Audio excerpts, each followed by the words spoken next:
Boa tarde, eu me chamo Scarlett Carneiro e hoje estarei apresentando o trabalho sobre liberdade de expressão juntamente com a Eliane Azevedo.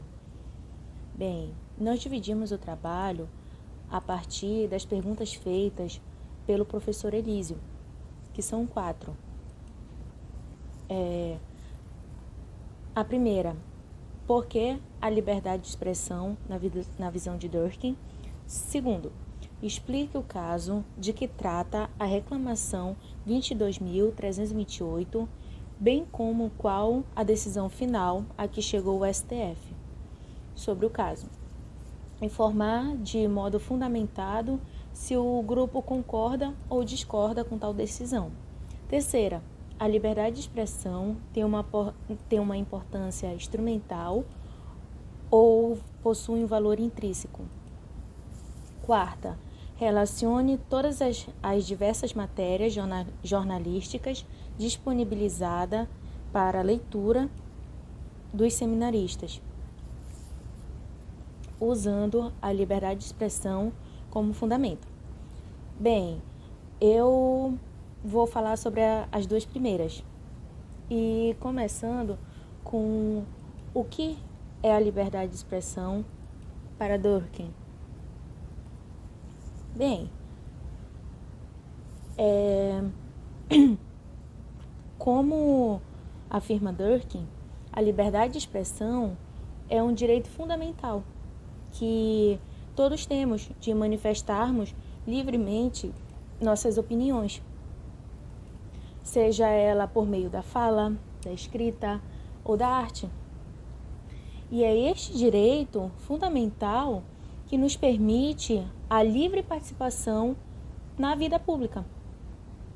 Um direito que nos encaminha diretamente para uma sociedade democrática.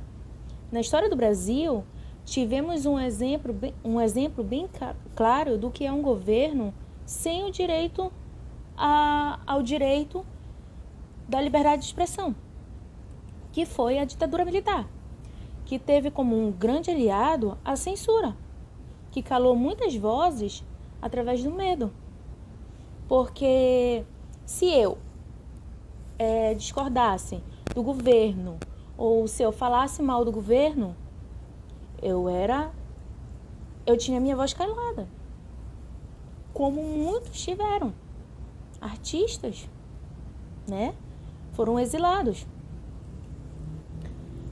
Bem, seja ela de modo físico ou psicológico, tá? E assim, a censura, ela está prevista na Constituição Federal de 88, que diz, no artigo 5º, inciso 4, é livre a expressão de atividades intelectual, artística, científica e de comunicação, independente de censura ou licença. Durkheim, no seu livro O Direito de Liberdade, nos fala a respeito do caso Sullivan versus o New York Times. Gente, desculpa que eu não sou muito boa em inglês, tá? E como este caso teve um impacto significativo para a liberdade de imprensa. Porque, vejam,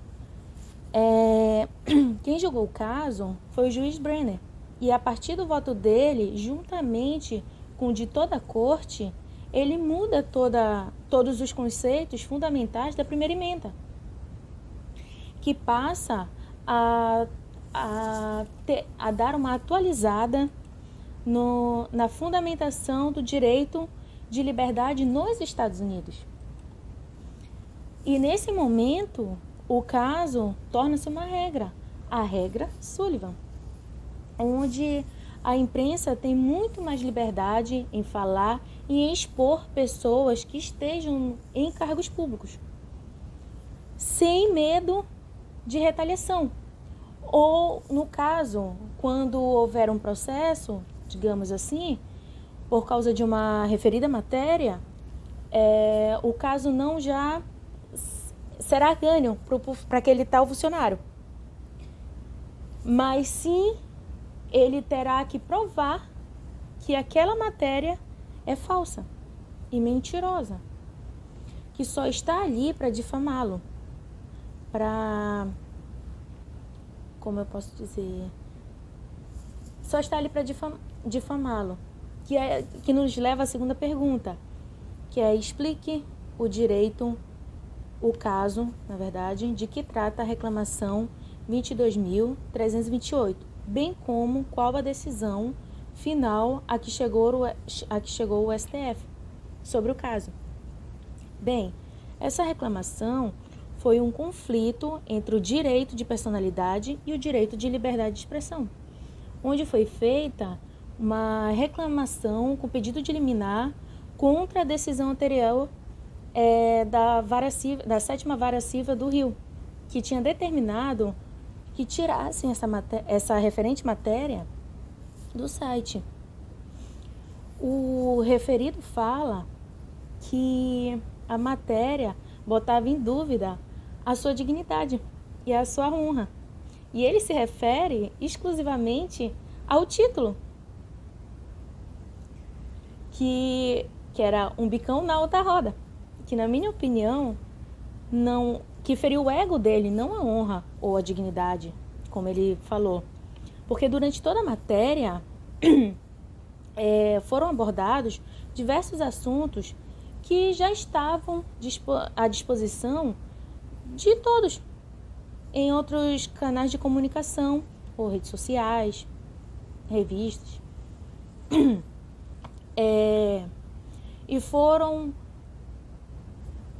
E durante a matéria também foram feitos vários elogios a ele. O ministro Roberto Barroso usa 8 fundamentos a respeito do direito de personalidade e o direito da liberdade de expressão para julgar esse caso. E o primeiro é a veracidade dos fatos. Segundo, licitude do meio empregado na obtenção da informação. Terceiro, personalidade pública ou privada da pessoa objeto da notícia. Local do fato, natureza do fato, existência de interesse público na divulgação em tese, insistência de interesse público, existência de interesse público na divulgação de fatos relacionados à atuação do órgão público. E, por último, preferência por sanções a posteriori que não envolvam a proibição prévia da divulgação.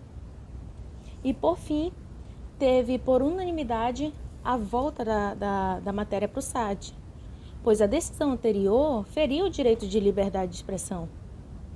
E, para fundamentar, eu utilizei novamente a Constituição Federal de 88, o artigo 5º, inciso 4.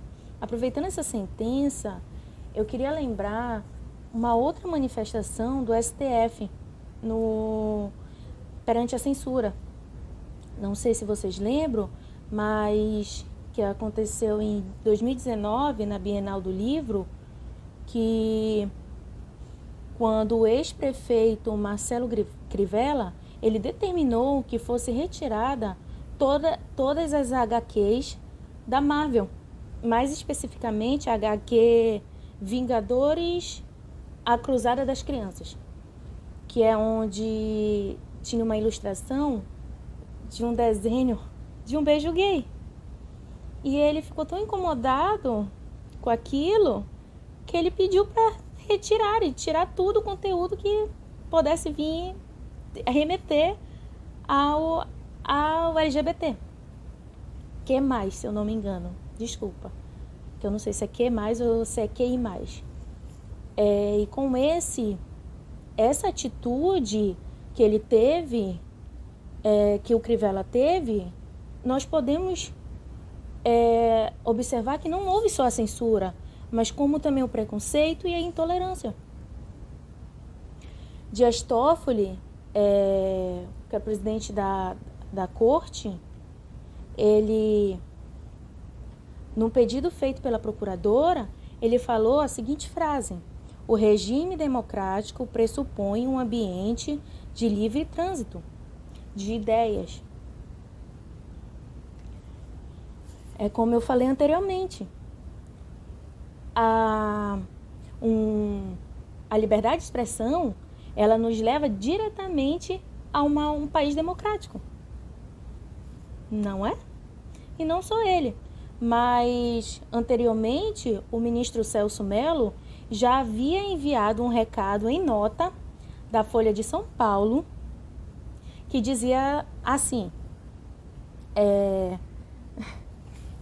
sob o signo de retrocesso, cuja inspiração resulta das trevas que dominam o poder do Estado, um novo e sombrio tempo se anuncia da intolerância, da repressão ao pensamento, da interdição ostensiva ao pluralismo de ideias e de repúdio ao princípio democrático. Nós vivemos em um Estado democrático que não ocupa restringir as informações de ideias, de pensamentos, mas devem levar em conta o cidadão que não respeita o direito de outros, que foi o caso do Crivella. Tem uma frase que eu li essa semana no livro da Adriana Brasil, que dizia assim: uma mulher tem que ser responsável quando decide ser livre. Liberdade e responsabilidade devem andar juntas, pois sempre todas as atitudes têm consequências. E eu me arrisco a mudar uma mulher para todas as pessoas que se diz livre para falar o que quer, mas também tem que assumir a responsabilidade, quando a gente fala, quando eu decido ser livre para falar o que eu quero, praticar a minha liberdade de expressão, eu também tenho que ser consciente de que eu não posso falar tudo o que eu quero sem atingir o outro, o direito do outro. Então, nós temos que ter uma responsabilidade. As duas sempre têm que andar juntas. Pois a liberdade de expressão ela nos distingue você de outra pessoa. É só o que você fala. Então, quando eu pratico a liberdade de expressão, eu vou ter que ter esse cuidado para não atingir esses direitos. E distinguir o que é discriminação, seja ela racial, de gênero ou religiosa.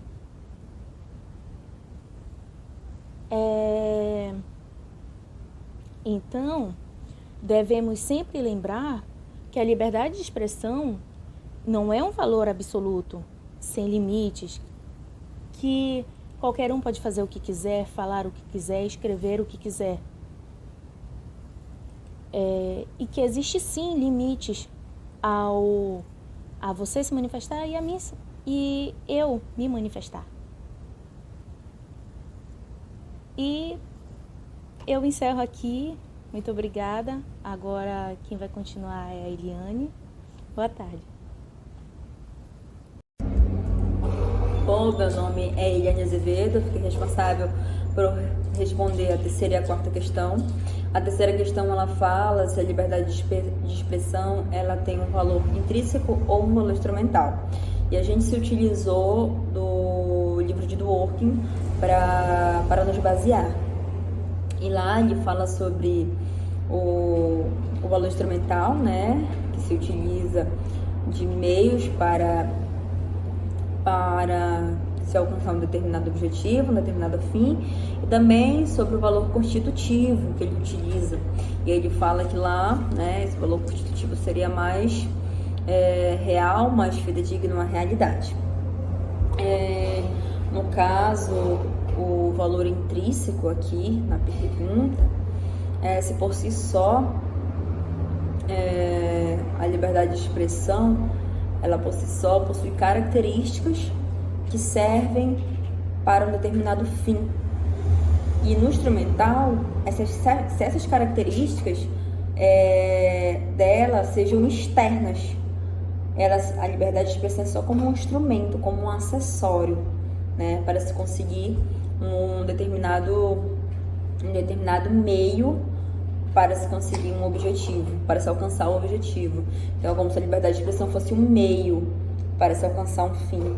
E o valor intrínseco é que por si só consegue se esgotar, chegar nesse determinado fim, né? Ter uma opinião e externá-la, e no outro é servir como um meio para poder externá-la mais à frente, um pensamento. Dworkin afirma que o termo constitutivo é melhor, né? Ele prefere o constitutivo, porém, durante o seu livro, ele afirma que os dois termos estão corretos, tanto um quanto o outro. E é o que podemos analisar mais à frente, na quarta questão, enquanto vamos analisar as matérias jornalísticas, em que em cada caso é um caso, e em cada caso a liberdade de expressão ela se forma diferente. Em alguns momentos vemos o valor instrumental mais forte, em outros momentos podemos perceber o valor intrínseco mais recorrente.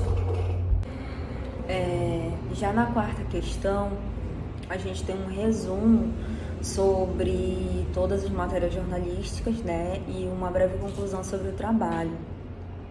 E com isso a gente poderia citar a LGPD, que é a Lei Geral de Proteção de Dados, a Lei 13.853 de 2019.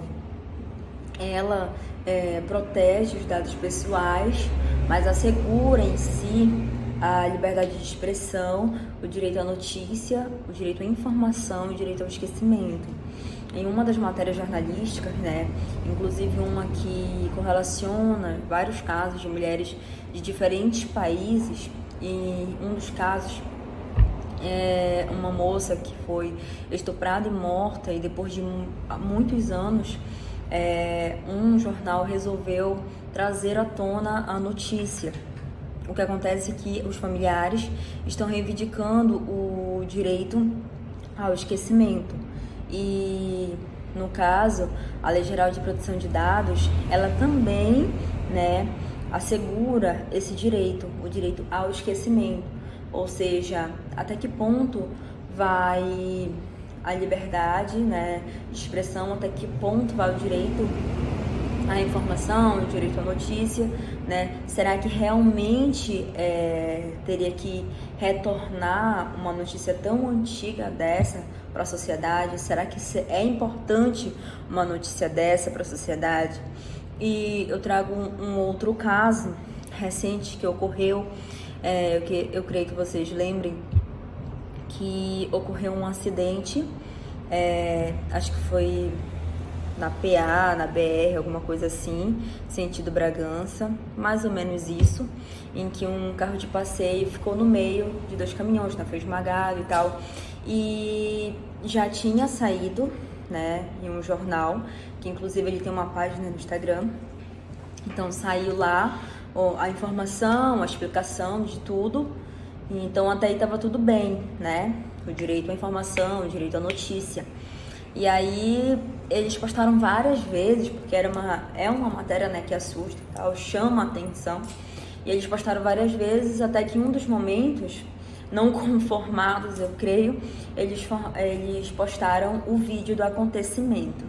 E lendo os comentários, uma pessoa fala assim: qual a necessidade, né, desse vídeo ser exposto, tendo em vista que na internet muitas pessoas sofrem de ansiedade e vendo um vídeo desse vai ficar mais angustiado. Aí outra pessoa falou que teria o pai que precisa trabalhar e viajar constantemente e vendo um vídeo desse estava angustiado. Enfim, outra falando que fazia tratamento, não tinha necessidade de fazer um vídeo desse, de postar o vídeo, porque já tinha sido postado, né, a notícia. Então, até que ponto também, né, as mídias sociais elas conseguem transmitir a notícia de forma fidedigna sem a necessidade dessa apelação, né? Porque então, já que já havia sido transmitida a notícia, qual a necessidade do vídeo por si só nas redes sociais? As pessoas questionavam isso, já que de qualquer maneira os jornais na própria rede de televisão ia passar com a necessidade de estar postando e circulando esse vídeo nas redes sociais. Esse seria um questionamento deles, né? Então, muitas das vezes, também a mídia se utiliza desses artifícios para conseguir chegar, né, no mais alto nível de visualizações e tudo, para tentar se promover. Então, eu creio que há limites, tanto na liberdade de expressão, quanto ao direito à informação, o direito à notícia, porque eu acho que cada um, né, tem o direito de estar onde quer, e nesse caso, uma das pessoas que fez o comentário foi questionada: então por que você está na rede social? Porque aqui nas redes sociais é isso que acontece, vem vídeos de várias formas, enfim. Então ela foi questionada por ela estar na rede social, enquanto quem deveria se questionar de fato se era necessário seria o jornal responsável pelo vídeo. Então, até onde vai o limite de cada direito, até onde vai o limite a esse direito de informação, de notícia, direito de esquecimento e afins. Claro que também isso mexe com a família da vítima, né? Que com certeza vai rever o vídeo também quando estiver nas redes sociais, enfim. Então, eu acho que é todo um conjunto para se pensar quando se fala no direito de notícia e direito de informação. Então, o que a gente realmente tem que se perguntar: era necessário o vídeo? Era necessário trazer uma notícia de 10 anos atrás, de 20 anos atrás? Assim como no caso do vídeo foi algo recente, no caso da matéria jornalística foi algo que já tinha se passado 10 anos. Qual a necessidade do público ter acesso a essa notícia novamente? Será que realmente era necessário as pessoas reviverem um caso que já aconteceu há 10 anos atrás? Então, esse é um dos argumentos em que é colocado, né, em questão sobre o direito à informação e direito à notícia. E em outra matéria jornalística, a gente tem também a questão dos apoiadores de Trump e também citaram, né, o Bolsonaro, os apoiadores do Bolsonaro, né, estavam em redes sociais como Instagram, Facebook, WhatsApp e estavam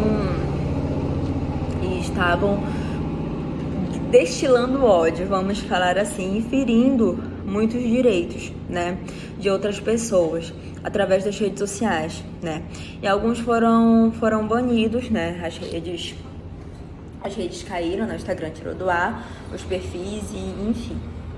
Então, aqui a gente já vê uma outra situação. Então, até que ponto o teu direito de liberdade, de manifestação, ele pode estar enquanto você fere uma outra pessoa? E conversando com a Scarlett, também ela citou um caso que eu também acho interessante falar, né, mais uma vez, em relação o Bolsonaro, em tudo que ele fala, muitas vezes não tem cautela ao falar algumas situações e ele acaba ferindo alguns direitos, né? Ela dizia para mim que ele muitas vezes falava o que vinha na cabeça sem muito medir.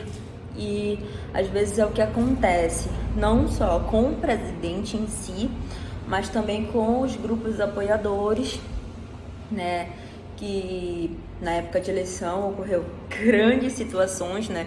Grandes manifestações aí nas redes sociais por conta aí dos grupos apoiadores de um lado ou de outro. E então, às vezes, a pessoa se acha assim, eu tenho a liberdade de expressão, a liberdade de manifestação.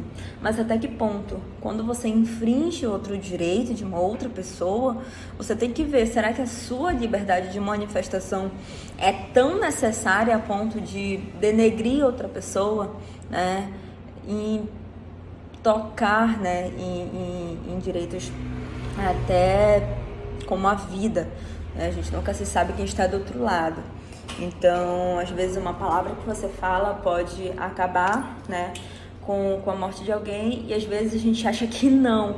Mas assim, em rede social você não sabe quem está do outro lado, você não sabe se a pessoa tem uma crise de ansiedade, se a pessoa tem depressão. Então, eu acho que quando a pessoa vai colocar para fora essa liberdade de expressão, vou me expressar, vou me manifestar, eu acho que ela acaba ferindo o outro muitas das vezes, não medindo isso. Então, um outro ponto que é necessário, e o professor também falou na sua aula, é que precisamos estar num certo limite, no meio. Porque se a gente censurar muito, né? Se o Estado censurar muito, ele vira totalitário. Mas se ele abrir mão totalmente, fica banalizado, né? É tipo, como se ele não estivesse nem aí com os acontecimentos do povo dele. Então a gente precisa realmente estar em um limite, né? Em que não teremos nosso direito agredido nem de um lado e nem do outro. Porque eu tenho a liberdade de expressão, mas eu também tenho o direito ao esquecimento. Eu tenho a liberdade de expressão, mas eu tenho o direito ao luto. Então, temos que ver sempre o limite para que o Estado ele não seja nem totalitário e também não banalize, né? Não abra mão totalmente. Lembrando disso, tem uma outra matéria que fala sobre um soldado e que ele era homofóbico, e quando ele morreu, um padre foi lá e fez uma manifestação em pleno velório, né, em pleno enterro. E aí o padre se valeu da Quinta Emenda da Constituição Americana, né, isso foi para lá nos Estados Unidos, e ele se valeu disso falando que estava simplesmente agindo dentro da legalidade, porque ele estava se manifestando e a Quinta Emenda ela assegurava esse direito a ele. Só que do outro lado tinha a família, né, que também tem um direito ao luto. Então sempre quando a gente fala de liberdade de expressão, geralmente do outro lado a gente tem um outro direito. Como eu já citei várias vezes, o direito ao esquecimento, o direito ao luto, às vezes duas liberdades de expressão, duas liberdades de se manifestar em oposições opostas. Um lado é uma situação, o outro lado é uma outra situação, e que quando vêm de frente se conflitam, um agredindo, um denegrindo o outro. E no caso desse padre, ele estava agindo dentro da legalidade, mas por outro lado ele estava ultrapassando os limites, porque nesse momento a gente imagina, e a família, né? Como é que ela está em pleno enterro, em pleno velório, e vem uma pessoa manifestar, falar mal do seu filho, independente do que ele fosse, né? Independente do que ele tenha feito, mas acho que tem um ponto para tudo, né? Então, somos todos iguais, independente do que a gente tenha feito, né? A forma de se pagar tem que ser judicialmente, tudo certinho e não ultrapassando os limites. E continuando e trazendo de volta o caso das mulheres, só dando continuidade na primeira parte que eu falei, que eu só citei a moça que tinha sido estuprada e morta e retornada a notícia depois de alguns anos, mas a própria matéria, que na verdade é tipo um artigo, ele cita outras mulheres. Em uma moça turca, ela tem dupla nacionalidade, iraniana e australiana, uma coisa assim. E ela foi tentar assistir uma partida de futebol e aí ela foi detida. E aí ela não ficou muito tempo. Ela foi detida, ela não ficou muito tempo, foi logo solta, mas foi presa novamente porque ela havia colocado alguma coisa na internet, algo assim. Ela foi presa novamente, ficou 126 dias, né, presa. Porque no primeiro momento ela agiu, né, que foi tentar assistir a partida de futebol, e no segundo momento eles falaram que ela foi de frente, né, com o Estado. Ela meio que falou mal deles e tudo, por terem prendido ela por essa situação, por essa razão. Em outros, eles também citam a moça que foi tentar dar de mamar para o bebê, e na hora em que ela está dando de mamar, acho que é o garçom, ele pede, me perdoem que são muitas matérias, mas acho que é o garçom que pede para cobrir não o seio dela, em si um rostinho do bebê. E aí houve muita polêmica, e a jornalista que foi fazer a reportagem para ela, em vez de dar a voz para vítima, ela falava sempre, tipo, no geral, mas não deu a voz para quem naquele momento estava precisando, que era realmente a vítima. Aí a gente encontra também, né, o direito à notícia, à informação, mas que está tentando se valer, né, se promover, e não fazendo com que, no caso, essa mãe tenha voz. E esse momento ele se repete depois, também aqui no Brasil, lá em São Paulo, quando a mamãe foi tentar dar de mamar e foi impedida. E aí, depois de colocar isso nas redes sociais, várias outras mães se comoveram e foram para o saguão do Itaú, lá de São Paulo, e ali deram de mamar para o seu bebê, tipo como uma manifestação também. Ele cita essas mulheres, e tem uma outra que ele também fala sobre, eu não lembro bem se ela era canadense, mas ela foi tirar uma foto, ela estava de biquíni, e ela era feminista, né, militante, e ela postou uma foto e apareceu seus pelos pubianos, e o Instagram tirou a imagem dela, né, tirou o perfil dela, a foto, tudo, excluiu, né. E aí depois, quando retornou, ela falou que teria sentido como se as pessoas pegassem, né, uma navalha e fossem lá obrigar ela a fazer uma situação em que ela não queria, e que ela não fez nada demais. Ela não estava infringindo uma das regras do Instagram. Ela não estava em uma foto nua, até porque ela estava de biquíni. Ela não estava com nenhuma foto pornográfica, nem nada disso. Simplesmente uma foto normal em que os seus pelos pubianos estavam aparecendo. O Instagram resolveu tirar a conta dela do ar, né, e excluir a foto. Então, às vezes a gente também é muito censurado. Por isso que deveria existir um certo limite disso. Porque no caso dessa moça, ela não estava fazendo nada de errado, foi apenas uma foto por não estar dentro dos padrões da sociedade, né? Ela foi ali censurada totalmente, com o perfil dela retirado do ar e a foto excluída. Esse foi o caso das mulheres, né? No caso dessa moça e da outra que foi presa por tentar assistir uma partida de futebol.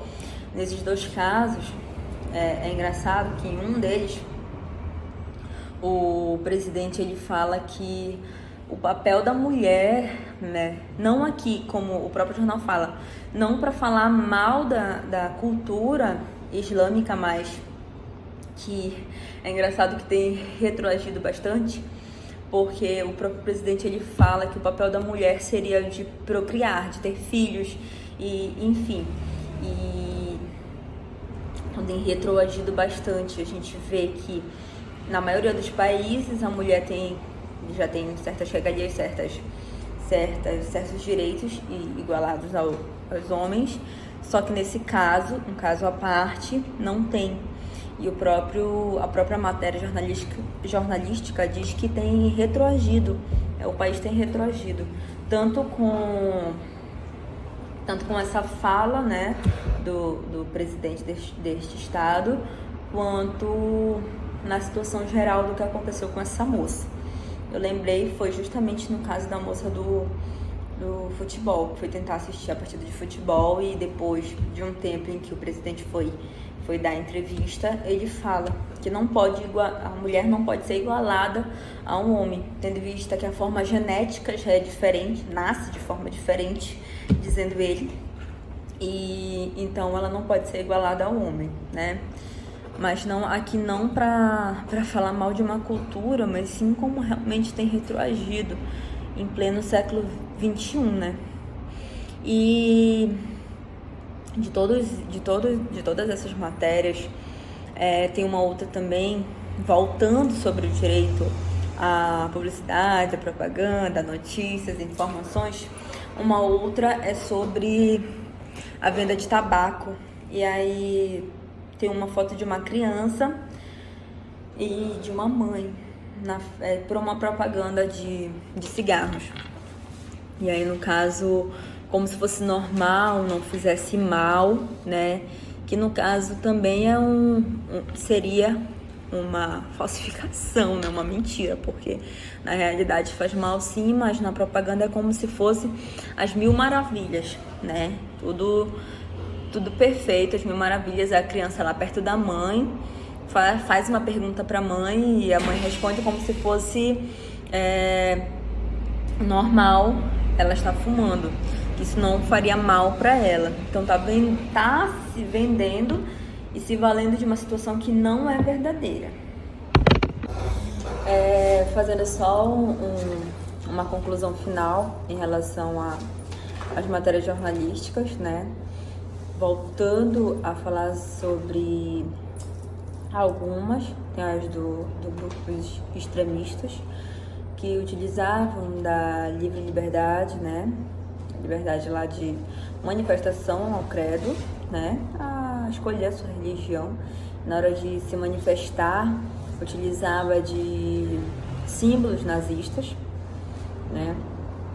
Mas tinha como a base a manifestação do credo, né? E em outros momentos também eu posso citar os artistas que foram censurados, né? A gente tem, novamente falando, a liberdade de informação, que é aquela liberdade de informar e ser informado. Mas tanto jornalistas, publicitários, às vezes se utilizam de artifícios para se promover e ultrapassam limites, né? Como já falamos. E em outros casos não há essa ultrapassagem de limite e de qualquer maneira eles são censurados. Então, por isso que a gente sempre fala que a gente precisa se manter naquela linha onde o Estado não vai ser nem totalitário, nem vai abrir a mão total, né, da situação. A gente vai se manter ali na linha, na medida, né, no limite. E não somente os humoristas que foram proibidos de uma peça teatral por causa que tinha um beijo gay no final, mas também teve censura por parte do Witzel, que fechou a Casa França por conta de uma peça que fazia críticas ao governo, então fica claro a censura, né, o Estado totalitário nesse caso, né, fazia também alusão ao atual presidente da República, e o Witzel já tinha proibido de fazerem críticas ao governo, e dessa vez ele censurou de fato. Ele já havia liberado, mas quando foi uma semana, poucos dias para a ocorrência da peça, ele fechou a casa, França, para que não ocorresse a peça. Então realmente foi censurado, né? Então assim como tem aqueles que ultrapassam o limite, tem gente que está dentro do limite, mesmo assim há a censura, né? O Estado, ele censura muitas das vezes, né? E fazendo um aparato geral, né, do trabalho, vale relembrar, sim, a dimensão substantiva, que é aquela de você poder ter sua opinião e externá-la, e a instrumental, que é aquela que serve à democracia plural, né? Essas dimensões são os dois termos que agregam, termos que se adequam à liberdade de expressão.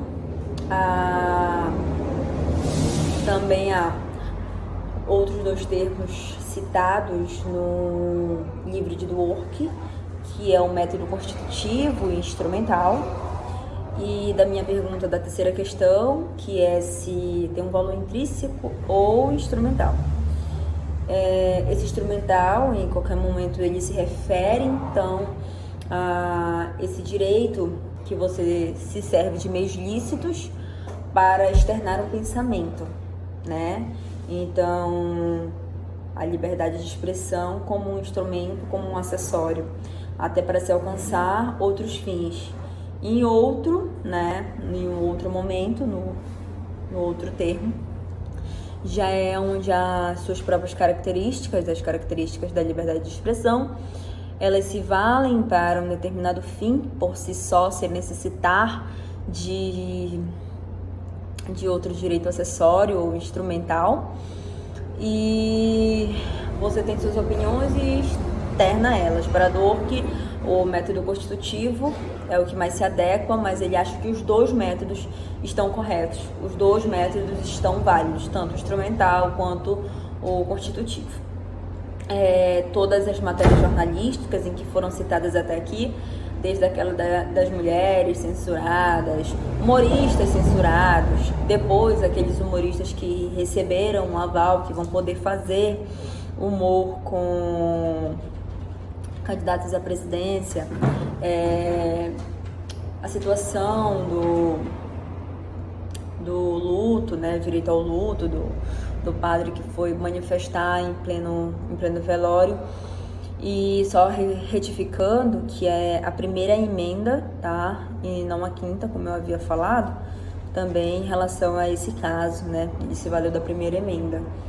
E o do Enem, né? Também é um caso aí de se pensar realmente, porque você, na hora de redigir a redação, estaria externando manifestando a sua opinião, a sua liberdade de expressão, mas estaria ferindo um direito, né, que é os direitos humanos aí, né, um conjunto aí, e você estaria infringindo isso. Então, se está certo, então, a ministra em suspender essa situação, ou está certo o Enem de realmente dar nota zero àqueles que forem de encontro contra os direitos humanos. Então, de todas essas matérias, o que vale lembrar, o que vale ficar realmente, qual seria o limite correto, qual o direito que se prevalece acima com aquele que se iguala ou se diminui a liberdade de expressão, né? Qual seria essa linha tênue para se chegar? Qual o melhor método para se chegar até ela, né? Se é realmente o respeito, saber o direito em que temos e como externá-lo sem machucar, sem ferir o outro, né? Então são situações que valem, né, pensar a liberdade de informação e de ser informado. Até que ponto vai esse direito à notícia, né? Até que ponto se pode postar um vídeo de uma situação que machuca tanto o outro? Ou até que ponto vai pegar uma notícia de anos e anos atrás e trazê-la à tona, né? Será que podemos censurar uma moça apenas por postar uma foto de biquíni e aparecer os seus pelos pubianos? Então, tudo isso é de se pensar, porque talvez pra gente não seja correto, talvez pra gente não seja certo, mas é a livre manifestação do outro. Se a livre manifestação do outro, se a liberdade de expressão do outro não fere nenhum outro direito, por que então que vamos censurá-los, né? Como retorno a falar, como no caso da peça que precisou ser retirada, não pôde se fazer a peça lá no final tinha um beijo gay, não feria nenhum outro direito de ninguém, não, só tinha respeito a si mesmo. Então por que será que tinha que ser censurada, né? Então vale pensar, né? Vale refletir, sim, muito mais sobre a liberdade de expressão, porque na maioria das vezes ela se encontra no nosso dia a dia, podemos dizer que sempre, né? Se encontra no nosso dia a dia, nosso ato de fala, nosso ato de escolher, nosso ato de escolha. Então, em tudo está a liberdade de expressão. Se ela por si só se completa e tem um final, ou se ela é somente um acessório, um instrumento para se conseguir um outro objetivo, um outro direito, né? Obrigada, esse foi o nosso trabalho sobre a liberdade de expressão.